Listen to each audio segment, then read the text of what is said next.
Hello friends, आपका स्वागत है हमारे चैनल एवरी रिन्यू में। दोस्तों, बात करेंगे इस वीडियो में हम लोग रेलवे की एएलपी और टेक्नीशियन की ओपन कैटेगरी भर्ती के बारे में। देखिए फ्रेंड्स, यहाँ पे मिनिस्ट्री ऑफ रेलवे की तरफ से अभी एक लेटेस्ट ऑफिशियल अपडेट आया है और अब जाकर असिस्टेंट लोको पायलट की वैकेंसी का डेटा यहाँ पे जारी किया गया है ओपन कैटेगरी वाली। देखिए फ्रेंड्स, मात्र 13,330 के आसपास पोस्ट है जो कि अभी तक के डेट में यहाँ पे एएलपी की खाली है। तो आइए जानते हैं पूरे डिटेल में और सैंक्शन पोस्ट के बारे में बात करें कि आखिर सैंक्शन पोस्ट एएलपी और लोको पायलट की कितनी है, आखिर भर्ती कितने पोस्ट पर आ सकती है, इसके बारे में भी जानेंगे। तो चलिए वीडियो को शुरू करते हैं। इससे पहले जो लोग चैनल पर नए हैं वो जल्द से चैनल को सब्सक्राइब करके बेल बटन जरूर दबा दीजिएगा रेलवे भर्ती की पल पल की अपडेट के लिए।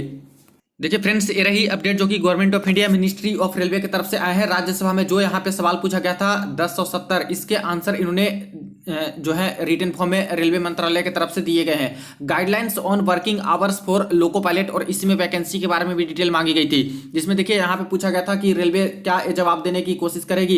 इसमें पहला सवाल था कि whether it is a fact that more than 30% of loco pilots are driving train for more than 12 hours. क्या 30% से ज्यादा एलपी जो है या फिर लोको पायलट हैं वो यहाँ पे 12 घंटे से ज्यादा उनको काम करना पड़ रहा है। इसका whether there any guidelines regarding maximum working hour for loco pilot, if so details of the regulations including exceptions special circumstances and its monitoring mechanism। क्या कोई ऐसा गाइडलाइंस है कि कितना यहाँ पे लोको पायलट को वर्क देना चाहिए, कितने काम देने चाहिए, कोई रूल रेगुलेशन है? अगर ऐसा है तो इसके बारे में भी बताइए। डिटेल्स ऑफ एनी इंसिडेंट्स और accidents during last 5 years along with attributed to fatigue और excessive work hours of loco pilot. ये भी डिटेल दीजिए कि पिछले 5 साल में कितने एक्सीडेंट ऐसे हुए हैं खास करके फटीग और यहाँ पे एक्सेसिव वर्क आवर को लेकर के। अगर 12 घंटे 14 घंटे तक काम कराया जा रहा है तो इससे क्या कोई दिक्कत हो रही है, क्या कोई एक्सीडेंट हुए हैं? अगर ऐसा है तो इसके बारे में पूरा डिटेल हमें दीजिए। इसके बाद total working loco pilot and total vacant post of loco pilot zone wise. देखिए टोटल कितने यहाँ पे सैंक्शन स्ट्रेंथ लोको पायलट के हैं रेलवे में उसका डिटेल दीजिए, और टोटल वैकेंसी अभी तक के डेट तक कितनी वैकेंसी है लोको पायलट की उसका डिटेल दीजिए जोन वाइज। तो यहाँ पे जो रिप्लाई दिए हैं तो सबसे पहले तो रिप्लाई इन्होंने इसी का दिया है कि खास करके जो यहाँ पे क्या 12 घंटे से ज्यादा यहाँ पे काम करने पड़ रहे हैं लोको पायलट को। तो इसका जवाब इन्होंने इस प्रकार से दिया है फ्रेंड्स कि कुछ कुछ जो रूल्स एंड रेगुलेशन है कुछ इस तरह से है। इसमें बोला है कि ड्यूटी आवर जो होना चाहिए at a stretch sign on और साइन ऑफ के बीच में, तो वो यहाँ पे एक्सीड नहीं करना चाहिए 11 आवर से ज्यादा, यानी कि 11 घंटे तक उनको काम दिया जा सकता है, ऐसा बोला गया है। इसके बाद मेनली जो है ऑर्डिनरली यहाँ पे 9 घंटे से ज्यादा नहीं बढ़नी चाहिए, लेकिन कभी कभी एडमिनिस्ट्रेटिव रीजन आ गया, कोई दिक्कत आ गई तो ऐसे केस में 2 घंटे तक बढ़ाया जाता है। इसलिए यहाँ पे वर्किंग आवर 9 घंटे से लेके 11 घंटे तक यहाँ पे चला जाता है लोको पायलट का। नेक्स्ट है यहाँ पे कि अगर इनकेस ट्रेन डेस्टिनेशन पे समय पे नहीं पहुंच पाई और कुछ डिले हो गया, जैसे कि आजकल आपको पता है कि कोई भी मेल एक्सप्रेस या फिर कोई भी ट्रेन हो कम से कम 4 से 5 घंटे डिले चल रही है, 3 घंटे 4 घंटे 5 घंटे, तो ऐसे केस में लोको पायलट का एक्सचेंज नहीं हो पाता है जल्दी से सही समय पे स्टेशन पे ना पहुंचने पे। तो इसीलिए यहाँ पे एक ही लोको पायलट को बहुत ज्यादा घंटे तक काम करना पड़ जाता है। तो इसलिए बोल रहे हैं कि अगर यहाँ पे स्टेशन पे डेस्टिनेशन पे समय पे नहीं पहुंच पाए तो ऐसे केस में 1 घंटा और बढ़ाया जा सकता है। देखिए 1 आवर जर्नी और बढ़ाया जा सकता है, यानी कि 12 घंटे तक ये काम इनसे लिया जा सकता है, लेकिन 12 घंटे से ज्यादा इनसे काम नहीं लिया जा सकता है। तो यहां तक तो ये लोग मान रहे हैं कि कम से कम 12 घंटे तक हम लोग काम ले रहे हैं। और अभी जैसे ट्रेन का चल रहा है हालत, जिस तरह से लेट चल रही है जो एक्सप्रेस ट्रेन से और बाकी सारी, तो वहां पे दोस्तों ये तो मिनिमम है कि 12 घंटे तक काम इनको करना पड़ ही रहा है। 3-3 4-4 घंटे ट्रेन लेट है, तो इसके अलावा भी हो सकता है जैसे कंप्लेन इनके तरफ से आ रहे हैं कि कहीं पे 14 घंटे 15 घंटे तक यहाँ पे काम लिए जा रहे हैं। तो थोड़ी ना ये लोग डिटेल्स में पूरा ऐसे बताएंगे कि हमारे इंप्लॉई है जिनको हम लोग ज्यादा काम दे रहे हैं, तो 12 घंटे तक तो ये लोग बता ही रहे हैं। इसके बाद यहाँ पे और सारी चीजें बोल रहे हैं कि बाकी सारे जो ट्रेन है उसमें 8 घंटे से ज्यादा नहीं बढ़नी चाहिए, लेकिन 8 घंटे कहाँ है, 8 घंटे से ज्यादा ही मेल एक्सप्रेस और ये सब में भी काम करने पड़ रहे हैं। और ये सारे जो प्रोविजन है सभी के सभी जगह पे, लोको पायलट मेल एक्सप्रेस हो गया, loco pilot passenger, loco pilot freight, ये सब जगह पे यहाँ पे ये रूल लागू है, ऐसा ये लोग बोल रहे हैं।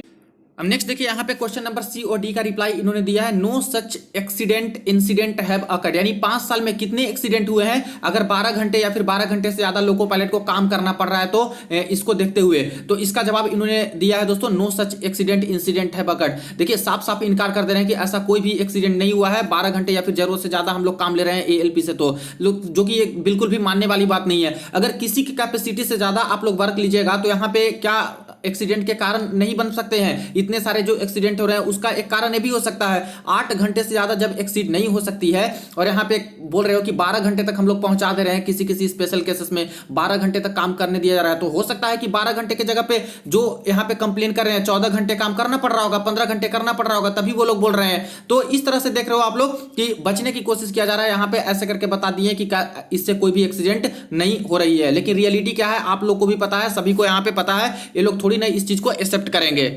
अब दोस्तों आ जाते हैं हम लोग मोस्ट इंपॉर्टेंट क्वेश्चन पे, जो कि वैकेंसी के बारे में डिटेल मांगे गए थे और उसका वैकेंसी का अभी ओपन कैटेगरी वाली डिटेल्स इन्होंने दिया है। तो देख लीजिए यहाँ पे ई नंबर क्वेश्चन का जवाब इन्होंने दिया है, out of 1,23,820 post of loco pilot and assistant loco pilot ALP as on date 1/7/2023, यानी कि 1 जुलाई तक मिनिस्ट्री ऑफ रेलवे के अंतर्गत कितने सैंक्शन स्ट्रेंथ है लोको पायलट और ALP के, तो टोटल 1,23,820 पोस्ट है दोस्तों, इतने सैंक्शन है, इतनी जरूरत है ALP के और लोको पायलट के कर्मचारियों की।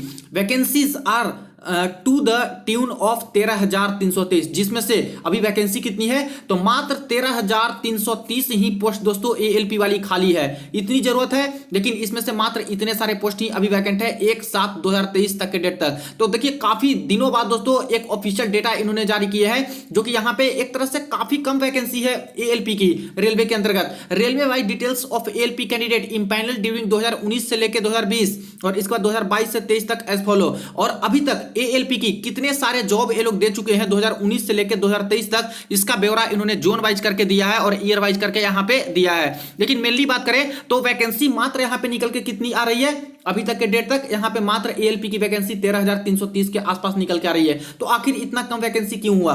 2018 में प्रीवियस भर्ती आई थी, 2023 चल रहे हैं, तो वैकेंसी अच्छी खासी होनी चाहिए थी। तो देखिए इसके कुछ कुछ कारण है। जैसे देखिए पहले क्या हुआ कि जब 2018 में वैकेंसी यहां पे निकली थी तो उस समय दोस्तों 50% वेटिंग लिस्ट का प्रावधान इन्होंने निकाल रखा था। अब वेटिंग लिस्ट ऐसा था कि जरूरत पड़ेगी तो उसके अकॉर्डिंग वेटिंग लिस्ट से भरा जाएगा, लेकिन छात्रों ने प्रोटेस्ट किया और बोले कि जो भी वेटिंग में है उन सबका वेटिंग क्लियर कीजिए। तो रेलवे ने मान लिया इस बात को और पूरा का पूरा 50% दोस्तों यहां पे जो वेटिंग है उन्होंने क्लियर कर दिया 100%, यानी 28,000 समथिंग के आसपास ALP का पोस्ट निकला था और 50% वेटिंग में थे, यानी 14,000 के आसपास करीब ऐसे भी छात्र हैं जिनका पूरा वेटिंग इन्होंने क्लियर कर दिया।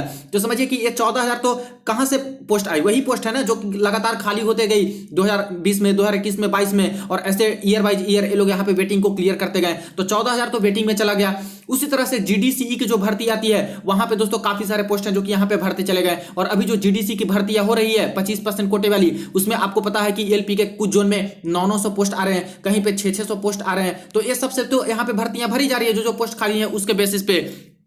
तो यहाँ पे मिला जुला कर देखा जाए तो मात्र इतनी ही पोस्ट अभी बची हुई है जो कि यहाँ पे ALP की पोस्ट अभी वैकेंट है, और ये सिर्फ अकेले ALP के है। जब भर्तियां आती है तो ALP प्लस टेक्नीशियन की पोस्ट आती है और टेक्नीशियन का बहुत कम वैकेंसी दे रहे हैं GDC में। उससे यह अंदाजा लगाया जा सकता है कि आगे जो फ्यूचर में भर्तियां आएंगी टेक्नीशियन के ज्यादातर पोस्ट पे भर्तियां देखने को नहीं मिल पाएंगी। तो रही बात कि क्या जो वैकेंसी नई वाली ALP की आएंगी क्या इतने ही पोस्ट पे आएंगी, तो फ्रेंड्स देखिए ऐसा नहीं है। जैसे कि मिनिस्ट्री ऑफ रेलवे बोलती है कि जो मिनिस्ट्री ऑफ रेलवे के अंतर्गत पोस्ट को क्रिएट करना और पोस्ट को भरना एक सतत प्रक्रिया है, तो उसके अकॉर्डिंग यहां पे ये तो डेट 1/7/2023 तक का वैकेंसी का डिटेल है। जब भी वैकेंसी आती है आगे के 2 साल को यहाँ पे प्री एज्यूम करके रिक्रूटमेंट को निकाली जाती है। यानी मान लेते हैं कि नई वैकेंसी आएगी तो कम से कम 2025 तक की पूरी वैकेंसी को देखा जाएगा। हो सकता है 2026 तक के पूरे वैकेंसी का डिटेल देखा जाए और उतने साल तक कितनी वैकेंट पोस्ट हो जाएगी ये प्री एज्यूम किया जाएगा और तब आपकी भर्तियां आएंगी। यानी कह सकते हो कि अभी 13,330 के आसपास पोस्ट है, तो जब आपकी भर्तियां ALP की आएगी उस समय दोस्तों अगर 2 साल का एक्सपेक्टेड लेके चलते हैं तो ये डबल के आसपास भर्तियां देखने को मिलेगी। करीब करीब 26,000 से ऊपर ही पोस्ट पे आपको ALP की भर्तियां अकेले देखने को मिलेंगी। और रही बात टेक्नीशियन की, तो टेक्नीशियन की अलग आएंगी यहाँ पे, तो करीब करीब 40 से 50,000 के आसपास यहाँ पे ALP टेक्नीशियन मिला करके नई भर्तियां आपको देखने को मिल सकती है। लेकिन यहाँ पे कब तक भर्तियां देंगे इसके बारे में कोई अपडेट अभी तक नहीं है और कम ही वैकेंसी अभी तक के अकॉर्डिंग है। तो अभी तक दोस्तों हाल फिलहाल के महीने में नहीं लग रहा है कि यहाँ पे कोई नई भर्ती ALP का और टेक्नीशियन का डायरेक्ट रिक्रूटमेंट वाले देने जा रहे हैं। और ऊपर से देखिए अभी तक इंडेंट प्लेस करने का ऑर्डर भी नहीं दिए हैं। देखिए प्रमोशनल कोटे से जो वैकेंसी भरनी थी उसका मिनिस्ट्री ऑफ रेलवे ने इंडेंट प्लेस करने का आदेश भी दे दिया और एक टाइम बाउंड मैनर भी दे दिया कि इस डेट तक यहाँ पे पूरा का पूरा प्रमोशनल कोटे से भर्तियां भर दीजिए हर जोन में। उसी तरह से जीडीसी कोटे का भी मिनिस्ट्री ऑफ रेलवे ने यहाँ पे इंडेंट प्लेस करने का दे दिया था जो कि ऑर्डर, और इसके बाद भर्तियां भरने के लिए दोस्तों यहाँ पे नोटिफिकेशन और फॉर्म आवेदन भी शुरू हो चुके हैं जीडीसी वाली। तो डायरेक्ट रिक्रूटमेंट कोटा जो कि 60% वैकेंसी आती है जितनी पोस्ट वैकेंट है उसका अभी तक इंडेंट प्लेस क्यों नहीं किया जा रहा है? क्यों जोनल रेलवे को आदेश नहीं दिया जा रहा है कि हर जोन के हर डिवीजन के वैकेंट पोस्ट का ब्यौरा हमें दीजिए एएलपी का टेक्नीशियन का, जिसपे रिक्रूटमेंट निकाली जाए, नोटिफिकेशन निकाली जाए। हालांकि जीडीसी के भर्ती के समय एएलपी का पूरा वैकेंसी का ब्यौरा इन्होंने मांगा है, लेकिन वो इंडेंट प्लेस नहीं है, सिर्फ ब्यौरा ही मांगा था कि डायरेक्ट रिक्रूटमेंट वाली कितनी पोस्ट खाली है, जेई की, एएलपी की, टेक्नीशियन की और ट्रेन मैनेजर की। लेकिन जब तक इंडेंट प्लेस नहीं करेंगे, जब तक यहाँ पे जोनल रेलवे अपना अपना जोन का डिटेल नहीं देंगे और नोटिफिकेशन तब तक यहाँ पे देखने को नहीं मिलेगी। तो अभी दोस्तों इसमें समय लग सकते हैं जहां तक मुझे लगता है, क्योंकि अभी तक तो इंडेंट प्लेस ही नहीं किया है, ना मिनिस्ट्री ऑफ रेलवे ने एएलपी की भर्ती के रिगार्डिंग कोई ऐसा अपडेट अभी तक जारी किया है। हालांकि देखा जाए तो पिछले सालों में क्या क्या यहाँ पे रिक्रूटमेंट करा है उसका एक तरह से ब्यौरा इन्होंने दिया है। देखिए सबसे पहले यहाँ पे जोन मेंशन है, इसके बाद 2019-20 में 21-22 में 20-21 में 21-22 और इसके बाद टोटल करके ऐसे दिया गया है। तो सेंट्रल रेलवे मुंबई जोन से देखा जाए तो यहाँ पे डेटा देख सकते हो, टोटल 2539 लोगों एएलपी हैं जिनका यहाँ पे जो है रिक्रूटमेंट ये लोग कराए हैं सिर्फ एएलपी का। ईस्ट सेंट्रल रेलवे यानी कि पटना जोन से 2624, east coast railway Bhubaneswar zone से 3140 एएलपी की भर्ती, ईस्टर्न रेलवे कोलकाता जोन से 1747 एएलपी का भर्ती, नॉर्थ सेंट्रल रेलवे इलाहाबाद से 3752 लोगों की भर्ती अभी तक करा चुके हैं, north eastern railway Gorakhpur zone से 1718 एएलपी की भर्ती करा चुके हैं, north east frontier railway Guwahati zone से 1085 एएलपी की भर्ती अभी तक करा चुके हैं, नॉर्दर्न रेलवे दिल्ली जोन से 2945 एएलपी की भर्ती करा चुके हैं, नॉर्थ वेस्टर्न रेलवे से 1074 एएलपी की भर्ती, south central railway Secunderabad zone से 3457 एएलपी की भर्ती अभी तक करा चुके हैं, south east central railway Bilaspur zone से 2937 की भर्ती, साउथ ईस्टर्न रेलवे कोलकाता या फिर रांची जोन से 2514 लोगों की भर्ती, साउदर्न रेलवे चेन्नई जोन से 1090 एएलपी की भर्ती, south western railway Hubli zone से 1647 पोस्ट पे एएलपी की भर्ती, वेस्ट सेंट्रल रेलवे जबलपुर या फिर भोपाल जोन से 907 एएलपी की भर्ती, और यहाँ पे वेस्टर्न रेलवे अहमदाबाद या फिर मुंबई कह लें तो 1131 एएलपी की भर्ती, यानी टोटल यहाँ पे 2019 से लेकर 2023 तक 34,307 एएलपी को दोस्तों इंपैनल कर लिया गया है। इतनी सारी भर्तियां ये लोग अभी करा चुके हैं, तो देख सकते हो। और इसमें से सिर्फ और सिर्फ अगर बात करें कि पोस्ट कितनी खाली है तो बहुत कम एक तरह से पोस्ट खाली है। अभी तक के डेट तक देखिए ओपन कैटेगरी में मात्र 13,330 पोस्ट ही खाली है, और जब भर्तियां आएंगी तो एक्सपेक्टेड 2 साल की कम से कम तो रिक्रूटमेंट लेके चलेंगे, तभी जाके ठीक ठाक पोस्ट पे करीब करीब इसके डबल के आसपास एएलपी की भर्तियां देखने को मिल सकती है। लेकिन इसके रिगार्डिंग कोई ऑफिशियल अपडेट अभी तक नहीं दिए हैं, कोई टाइम बाउंड मैनर भी नहीं दिए हैं कि आखिर कब तक यहाँ पे नई भर्ती निकालेंगे, कब तक रिक्रूटमेंट ये लोग कराने वाले हैं। हो सकता है कि इसमें थोड़ा बहुत अभी समय लग सकता है, क्योंकि जीडीसी की भर्ती ये लोग करा रहे हैं और बाकी प्रमोशनल कोटे वाली तो अंदर अंदर यहाँ पे चल ही रही है। तो जैसे ही इसके रिगार्डिंग भी कोई अपडेट आते हैं, कोई नोटिस आती है और कोई शॉर्ट नोटिस आती है दोस्तों नई रिक्रूटमेंट के रिगार्डिंग, आपको जरूर अपडेट करूंगा। वीडियो को दोस्तों के साथ जरूर आप लोग शेयर कर दीजिएगा, चैनल को सब्सक्राइब कर दीजिएगा पल पल की अपडेट के लिए। चलिए मिलते हैं नेक्स्ट वीडियो में नेक्स्ट अपडेट में।